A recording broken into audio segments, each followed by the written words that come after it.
Segundo tramo, aquí de Entre Líneas, estábamos haciendo un repaso acá con Daniel. Tenemos una semana muy agitada en materia de información que en muchos casos llega desde afuera, pero que tiene que ver con nuestro país, como es la presencia mañana del presidente en la ONU. Daniel. Exactamente, ya Mujica está en Nueva York, pero bueno, en el día de mañana estará presente justamente en la Asamblea General de Naciones Unidas, utilizando los 15 minutos que tienen todos los jefes de Estado para hablar ante este organismo. Se estima que será a las 18 horas, ¿verdad? Está en el número 13 de la lista de oradores el presidente de la República, quien además va a estar el próximo miércoles en un encuentro con la colonia uruguaya de Nueva York en la Universidad Pública de esa ciudad. Un viaje muy significativo, ¿no?, del presidente de la República en Estados Unidos. Sí, ¿no? Ya que en esta jornada tuvo muchísima actividad, ¿no? Y que va a seguir justamente mañana con el momento más importante y también este encuentro habitual que hace con los uruguayos el próximo miércoles. Bueno, también mañana hay mucha e intensa actividad en el Parlamento, ¿no? Exactamente, la Comisión de Presupuesto integrada con Hacienda del Senado comienza a votar la rendición de cuentas. Esto va después al Pleno, se tiene que votar antes de fin de mes. No va a haber grandes cambios en los números que ya se conocen, ¿verdad? Sí, en algún articulado, pero en los números se quedan igual, así que la rendición va a salir como pretendía el gobierno. Y por otra parte, hay que decir que la Comisión de Constitución y Legislación, también de la Cámara Alta, va a recibir el pedido de juicio político contra el intendente Bertil Ventos, por parte de ediles del Frente Amplio de Paysandú, que entienden que hay responsabilidad política por no denunciar y no controlar lo que fue los sucesos de la casita del parque en Paysandú. Exactamente. Bueno, pasamos al miércoles. Juicio político que no va a prosperar porque no tiene los votos, ¿no? Es una mayoría especial que no la tiene el Frente Amplio. Exactamente. Bueno, en el miércoles se va a vivir una jornada intensa, pero en materia de movilizaciones. Hay paro general del PIT-CNT, ¿verdad? Exactamente. Convocado el paro parcial del PIT-CNT a partir de las 11 con un acto en 18 y Andes. Todo esto por la marcha de los consejos de salarios. También COFE convocó un paro para esa jornada, pero de 24 horas.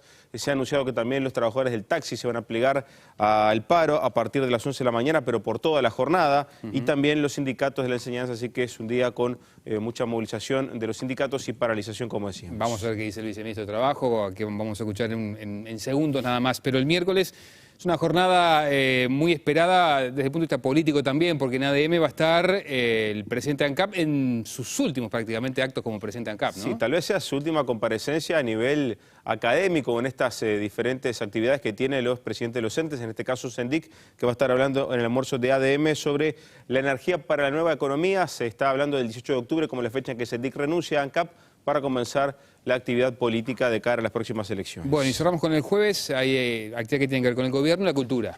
Exactamente, sí. Es un ámbito donde el Frente Amplio siempre se ha movido mucho previo a las campañas, ¿verdad? Bueno, trabajar los temas de cultura, hablar con los protagonistas de la cultura, y en este caso también lo que se hace es plantear, bueno, una conferencia sobre un nuevo paradigma para el ejercicio de los derechos culturales partiendo de la base de un eventual tercer gobierno. Bueno, van a estar, por ejemplo, María Simón, quien fuera viceministra de Educación y Cultura, Martín Papich, el director de TV Ciudad, y también Gerardo Grieco, director del SODRE, para un poco dar experiencias y visiones sobre cómo ha tomado y ha trabajado el Frente Amplio estos temas en las dos gestiones de gobierno y pensando en un tercero si se da por la elección. Muy bien. Seguimos adelante aquí en Entre Líneas. Ahora turno para Nicolás Núñez. Sí, porque tal como les anunciábamos en el arranque de nuestro programa, está en marcha una nueva ronda de negociación del Consejo de Salarios. Viene, por cierto, medio trancada, no hay muchos acuerdos, pero queremos saber qué es lo que va a pasar de acá al futuro. Y es por eso que recibimos al viceministro de Trabajo, Nelson Lustano. ¿Cómo le va? Buenas noches. Hola, ¿qué tal? Buenas noches. Bueno, transcurrió el día de hoy, en la jornada del lunes. ¿Cuántos acuerdos hay de los 150 sectores que están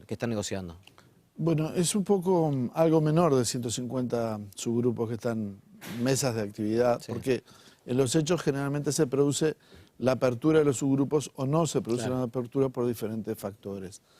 Hoy nosotros han empezado a aparecer ya los primeros acuerdos, generalmente lo que pasa en cualquier ronda de negociación.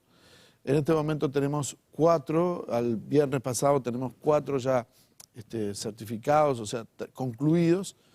Tenemos 2 acuerdos que están en vías de conclusión, que están a punto de ser aprobados, si bien en sectores menores directamente vinculados a los servicios, pero que en definitiva en esto siempre pasa así, aparece un primer acuerdo que de alguna manera empieza a funcionar como guía del resto de los acuerdos. Una especie de fórmula. Sí, una especie de fórmula. Debemos ver que en esta oportunidad, usted recordará que habían 2 tipos de lineamientos, y de alguna manera todos los sectores empiezan a ver cómo se mueven los demás, tanto el sector empleador como el sector de los trabajadores, ¿no? Claro. Ahora, el jueves hay una reunión del Consejo Superior de Salarios para evaluar un poco la situación que se va a registrar a ese entonces, más allá de que se puedan alcanzar algunos acuerdos de última hora, por cierto, que va a estar bastante lejos de una cifra ideal para poder poner la finalización tal como se había pensado el 30 de septiembre. ¿Cuánto más se puede extender la negociación?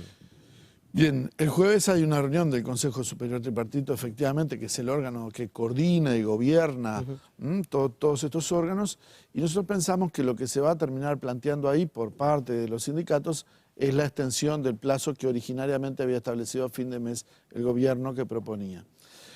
Ahí el gobierno lo que va a hacer es una mínima evaluación, que ya la viene realizando, de cómo viene el desarrollo de cada sector, y posiblemente autoricemos en niveles diferentes la extensión de las negociaciones. Es decir, quienes estén más próximos, el plazo para concluir será más corto, y quienes estén, que veamos como más lejos o que necesitan más negociación colectiva, le vamos a extender un poco. No va a ser un plazo unánime. Claro, eso le iba a decir, pero un poco, un mes más de negociación. Sí, estamos pensando que digamos, el gran volumen de acuerdos va a empezar a aparecer en mediados de octubre, y entonces la idea es manejar entre mediados y fines de octubre los plazos diferenciales para cada subgrupo determinado para que concluya con sus negociaciones. Antes de que termine octubre tiene que estar todas las negociaciones. El ideal abordadas. sería que fin de octubre estuviera todo concluido, pero digo que muchas veces pasa, en algunos subgrupos recién empiezan las actividades.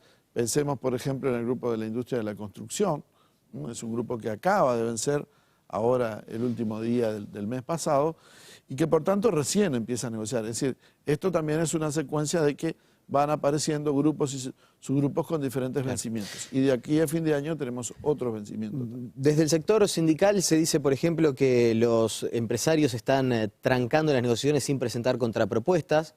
También hay algunos integrantes de algunos gremios, por ejemplo de Fuesis, que dicen que el gobierno en realidad no acepta ningún acuerdo salarial de las partes que exceda el parámetro establecido con anterioridad. ¿Por qué si hay una gimnasia negociadora y hay un acuerdo en un sector, por más que sea mayor al de la pauta oficial o de lo que planteó el gobierno, no se convalida? Bien, a ver, estos son órganos tripartitos, ¿no es cierto? Entonces, cada sector representa intereses diferentes. La posición del gobierno responde también a parte de una política macroeconómica, y los delegados del gobierno llevamos adelante una política, somos parte de una política macroeconómica.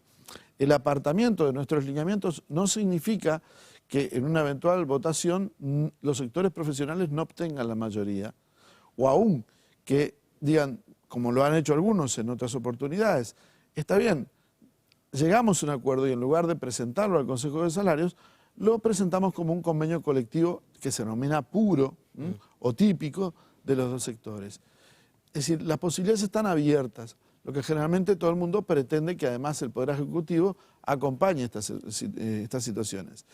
Adviértase lo que le decía inicialmente, que el Poder Ejecutivo tiene que velar por otros puntos. Claro, pero yo voy a la inflación. la posición del Ministerio de Trabajo. Es firme, no convalidar ningún convenio que esté por encima de lo planteado en un principio de las pautas. En principio nosotros tenemos cierta flexibilidad con esto.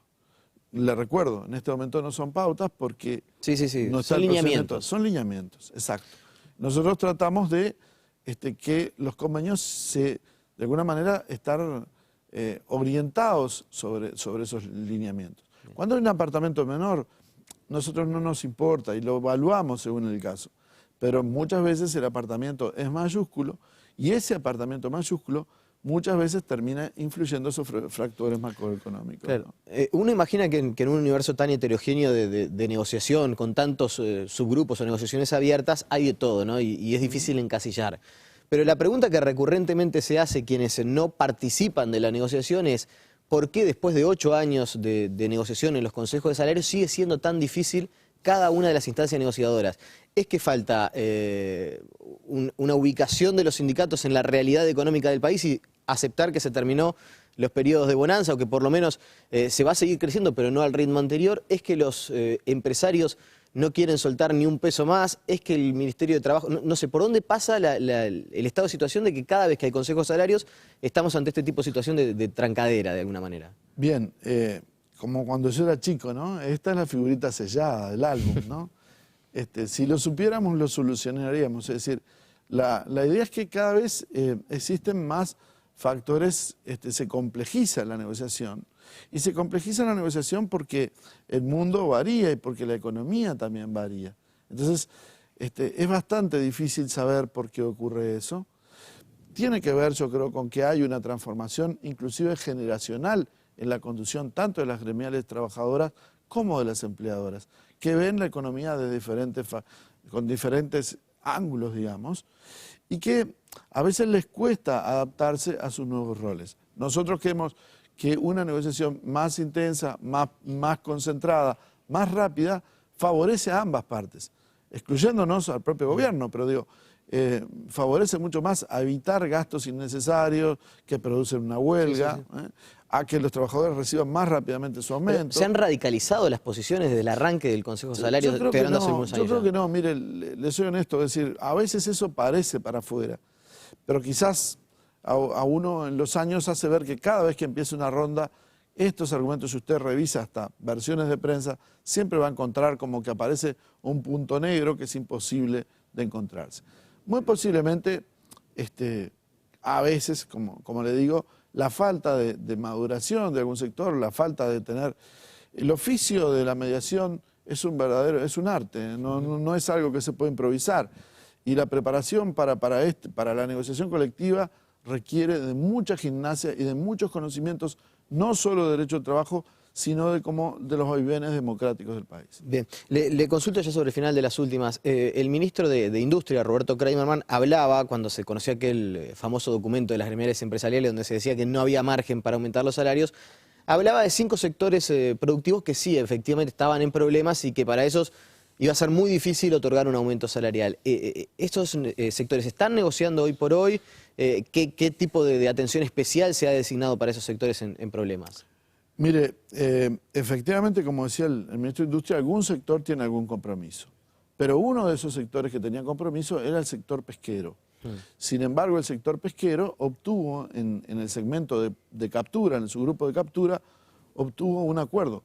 Claro, luego de una larga huelga, pero obtuvo un acuerdo. Siempre hay cierto margen.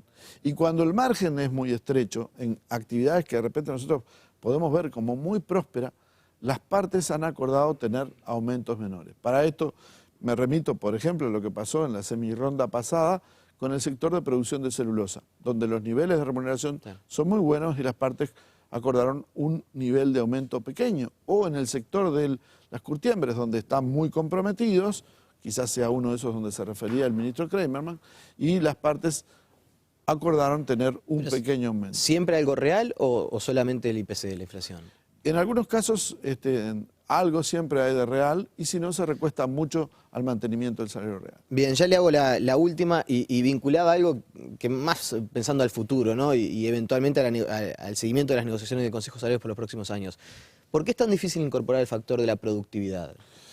En una opinión estrictamente personal, es muy difícil ver la productividad a nivel de rama de actividad como se negocia en Uruguay. La productividad tiene mucho que ver con la empresa, el desempeño de una empresa en particular. De ahí la dificultad de introducir en una negociación básicamente de rama de actividad ese factor. Algunos sectores lo han explorado igual, pero nos parece que ese es el gran obstáculo de verlo. Capaz que haya que hacer una negociación de red de protección inicial y un segundo nivel de negociación donde se incluya este por empresa. factor. Por empresa. O sea que cuando la calle Pou, por ejemplo, dice que él va a mantener los consejos salarios, pero va a incluir la productividad, tiene que ir pensando en una negociación empresa por empresa. Sí, sinceramente no sé cuál sería el planteamiento de él. Le digo nuestra experiencia cuál es. Bien, Lustano, le agradecemos su presencia esta noche. Por favor, a las órdenes. Alfredo. Bien, amigos, hacemos la última pausa. Tras la misma, lo prometido, vamos a conversar con el presidente de la Cámara de la Construcción, con Ignacio Otegui, además de hablar sobre el proyecto sobre la regulación de las tarjetas de crédito. Enseguida venimos.